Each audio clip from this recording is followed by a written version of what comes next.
गंगा पुत्र भीष्म ने अंबिका और अंबाली का अपहरण क्यों किया जब उनसे शादी ही नहीं की। यह उस समय की बात है जब सत्यवती के पुत्र चित्रांगद और विचित्रवीर्य हुए। चित्रांगद की मृत्यु एक चित्रांगद नामक गंधर्व के हाथों हो गई और उसका सिर्फ विचित्रवीर्य पुत्र रह गया। परंतु विचित्रवीर्य इतना शक्तिशाली नहीं था कि वह किसी कन्या को स्वयंवर में जीत कर ले आए।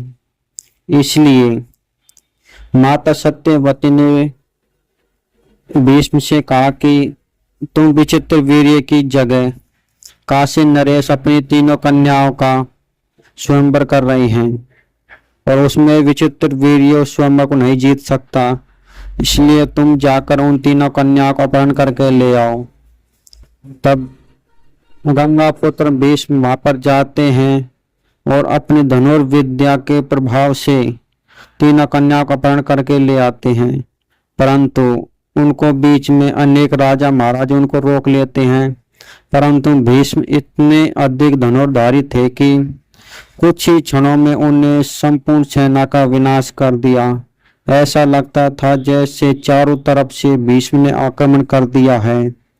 सभी राजा महाराज अपने प्राण बचाकर वहां से भागने लगे।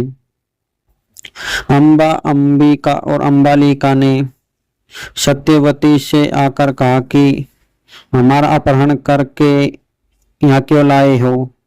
तभी सत्यवती ने कहा कि मैं अपने पुत्र विचित्रवीर्य के लिए तुमको यहाँ पर लाई हूँ, इसलिए तुम विचित्रवीर्य के साथ विवाह करो। उनमें से अम्बा कहती है कि मैं किसी और को पति मान चुकी हूँ। सत्यवती यह सुनकर उसको वहां से मुक्त कर देती है और कहती है कि तुम अपने पति के पास जा सकते, अपनी प्रेमी के पास जा सकती हो। उसके बाद अंबिका और अंबालिका ने विचित्रवीर्य से विवाह किया और अम्बा अपने प्रेमी के पास चली गई। परंतु उसने अपहरण की हुई स्त्री को स्वीकार नहीं किया और वापस हस्तिनापुर लौटा दिया। परंतु भीष्म भी अपनी प्रतिज्ञा के कारण उसको स्वीकार नहीं कर सकते। इसलिए अम्बा ने उससे कहा कि जब तक मैं तुम्हारी मृत्यु का कारण नहीं बनूंगी मुझे मुक्ति नहीं मिलेगी।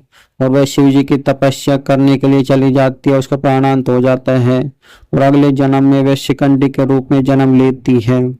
महाभारत युद्ध में भीष्म के मृत्यु का कारण बनती है। भीष्म की ये प्रतिज्ञा थी कि वह किसी स्त्री जाति पर अपने अस्त्र शस्त्र नहीं उठाएगा। इसलिए भीष्म को पता था कि शिखंडी एक स्त्री है, इसलिए उसने अर्जुन के आगे ढाल बनकर भीष्म को बाणों से छल्ली करवा दिया। यदि आप इससे सहमत हैं तो वीडियो में अपनी राय अवश्य बताएं। वीडियो को लाइक, कमेंट, शेयर करना ना भूलें।